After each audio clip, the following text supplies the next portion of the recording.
Welcome back to Cricket for Americans on such a wonderful, glorious day. It's just great weather and everything's happy and wonderful. Nick here. Gabe, the Mushmeister. Mushmeister? Mushinator? The mush continues?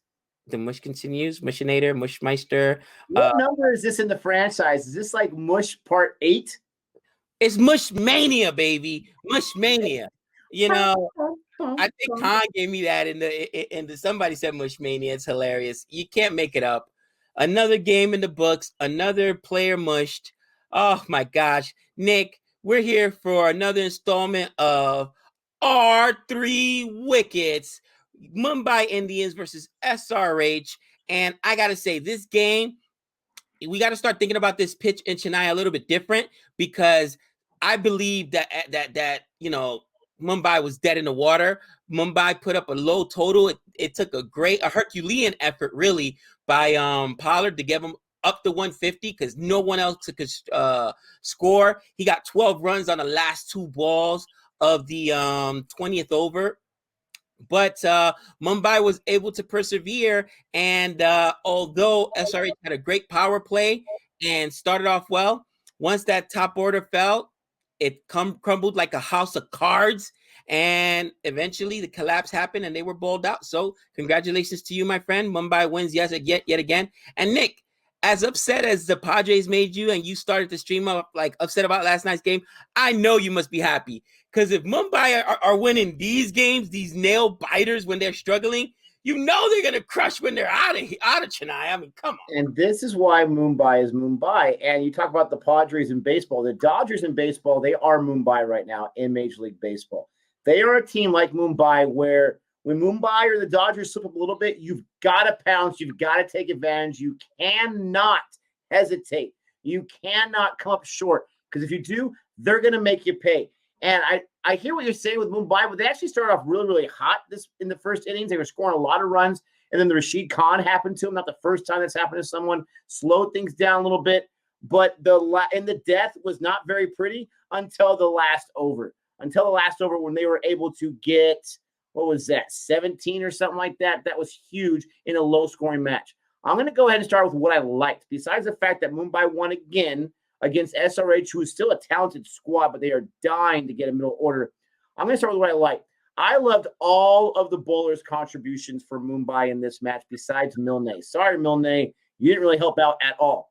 Every other bowler, they either contributed with a low economy rate or with some wickets or a 3-wicket haul or a combination of all three. Bolt, for crying out loud, he went 4 over. I think he only gave up 28 runs. He gave up 18 in the second over. 18! The other 3 overs, 10 runs, 3 wickets. All the bowlers contributed. I absolutely loved it. 100%. Short and sweet, Gabe. What do you got? Really simple. What did I like? Johnny Bairstow, 43 on 22. That's a 195 strike rate. Bairstow can score with the best of them. You know, this is why it's so hard for me and why I was set up masterfully by Dr. Jihan with that Gabe. So Bairstow's garbage, right? It's so hard, but he can put up these kind of performances, and he was the leading scorer for SRH there. Okay. And also some shout out to Shankar. I was not impressed with Shankar. I was like, Shankar, really? But Shankar went off today, 28 runs, 112 strike rate, and on top of that, he also got himself a couple wickets on the bowling side. So to me, Shankar was their second best player today. But in a game that they lost, and even though he wasn't the second highest scorer, he was the third highest scorer behind David Warner. At least Shankar had a higher strike rate. I appreciated his play, and he proved me wrong, because I'm like, really, Shankar? Nope, he got his wickets. He did what he had to do. He got some huge wickets actually against Mumbai. So for me, I've got to go with Shankar and Bairstow as far as what I liked. Short and sweet, because there was not a lot to like, my friend. As far as what I disliked from the Mumbai side, it wasn't the most prettiest game. It's a low-scoring wicket, so that is what it is. But what I did not like is one of my favorite players of all time is Sean Kishan. I love Sean Kishan. He's a young guy. He's got some skills. He's got 41 runs in the first 3 matches so far. 41, that's it. And he's not garbage, but he is struggling mightily. Now, this is why, again, Mumbai's like the Dodgers. They are so deep that Everyone else is like, we got you, little man. It's okay. But Kishan's coming in at 4, I think, every time, maybe 3 or 4 every single time, and you got to combine 41 runs. That's not good enough whatsoever. Let me check. I went away from it, but I was going to check the strike rate. But anyways, he's really, really struggling. Really, really struggling. And it concerns me because I'm a huge fan of Ishan Kishan. His strike rate is under 100. He's 95.34. Also, I got to throw in there what I disliked was Milne. Not trying to kill the guy, but this is a deep squad. If you want to make your presence known, you got to do better than 33 on 3 overs with no wickets whatsoever. There really wasn't much of a contribution whatsoever. And that is what I did not like. But let me just real quick throw in there. I love the fact that Pollard came in on a low-scoring game, gave you a 35 in that number 5 spot. That was fantastic. No, I agree with you there, and I think that Mumbai doesn't panic, so you'll still see him there in the next game. Absolutely. But maybe if he struggles, they do got other guys to go to, and maybe if he struggles another game, that he'll be dropped. But I'm sure he'll get at least another game. With that being said, Nick, what I disliked. Let me start off with Johnny Bairstow.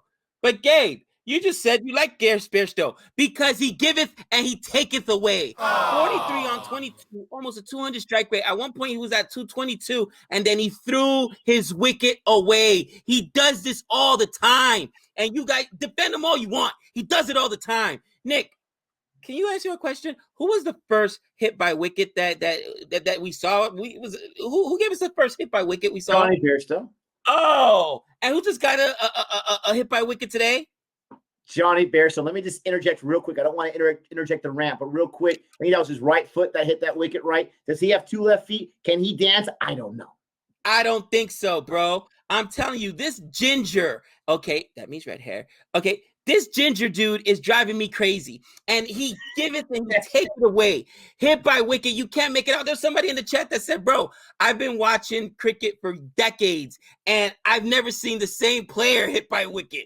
Yes, that is Johnny Bairstow for you guys. You can't make it up. He throws away his wicket. He's undisciplined. But even more than that, what did I hate today? What did I dislike? David Warner's captaincy was trash. He was absolute trash. And it started with the selection, panicking, right? I'm going to make 4 changes. And one of the changes is going to be the guy that got me 3 wickets and had the second lowest economy rate in Jason Holder last match. Really? What sense does that make? What sense? He could have helped you with the bat at the very minimum when you had the rest of your bottom order being as weak as it was. You left yourself a weak bottom order. You got ran out. People are saying it wasn't his choice. It was his choice to go. It doesn't matter. The team follows his captaincy, and since he's undisciplined as a captain, this team is undisciplined. This is why I chose him not to go to the people. Why do you hate them? Because they're undisciplined, and it's the inmates running the asylum. Somebody's got to go out there and help David Warner, because you cannot tell me that they looked at this and said, and I'm not taking credit for this because I woke up and I'm looking at the lineup, and all the commentary on Crick Buzz was like, 4 changes? Man, SRH is panicking. Look, what has he done to this middle order? Somebody explain it. What's going on here? This was atrocious, Nick. Atrocious. Honestly, you can't make it up. And for all those, I probably took it personally because it was one person that made the comment. Holder gets lucky wickets. Well, he got 14 lucky wickets last year in 7 games. 14 of them. Get out of here. Horrible. Horrible. David Warner, you should be ashamed. You should be investigated for match fixing. Gosh. I don't know why you're so angry, because with them being 0-3, they assure that CSK is weeks away from being back to the sellers. So you should be happy about that. Let me clean up what I said. I think I said RCB is at the top. Mumbai is actually at the top right now with that win because of net run rate. What did I learn from this match? Very, very short and sweet. And this is not a drive-by by Gabe, but this is just me bringing it up. Gabe had talked about Jadeja and how awesome a fielder he is, and he is absolutely. Hardik Pandya. I learned quite simply, this guy can throw. This guy can throw on the move. Not an easy thing to do. It's all about your mechanics. It's all about your ability as an athlete to be able to do that with accuracy. He did it twice in this match. I don't think I've ever seen one guy throw at the stumps twice that I can remember, and he did it with precision both times. Hardik Pandya is a fielding beast. One of those runouts, as Gabe said, was David Warner. Huge, huge partnership opening up. That was after Bairstow went down. huge run out. It changed the entire game, in my opinion, changed it completely. So Hardik Pandya can throw, and he made a huge impact in this match, and I love it. You know what, Nick? What did I learn? And I don't think it's so much what I learned, but more what was reaffirmed for me, right? What was reaffirmed for me in this game. And here's the thing, bro. The teams that are successful, the teams that are solid, okay?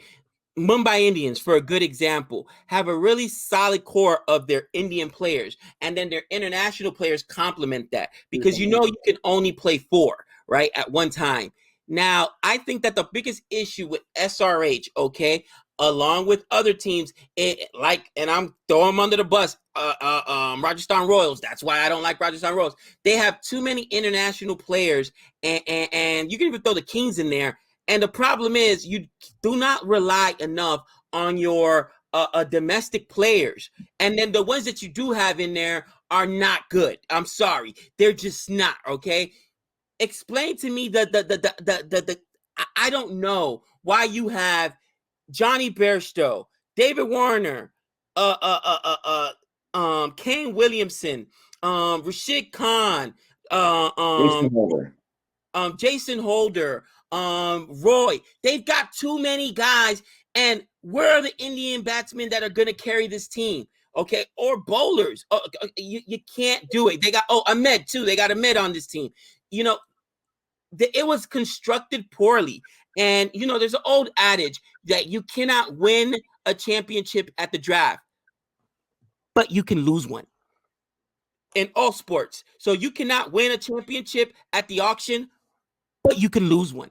And I believe SRH lost theirs. Okay. Same thing with the Royals. Again, look at their best players, from Butler to Stokes. I mean, to Archer. You count on all these guys, and then you put yourself in a bad situation. That is not winning cricket, in my opinion. And that's why I think teams like Mumbai that are consistent will continue to win.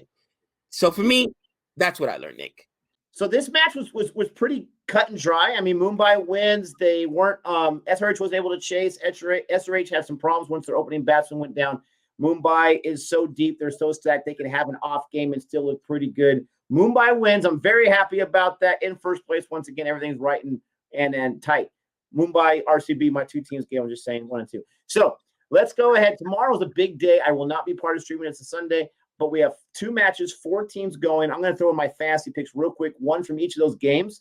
I got a lot I can go with. I'm going to go with Virat Kohli. I'm going to roll deep. I love that he put himself as the opener in the last match. We'll see if he does that again.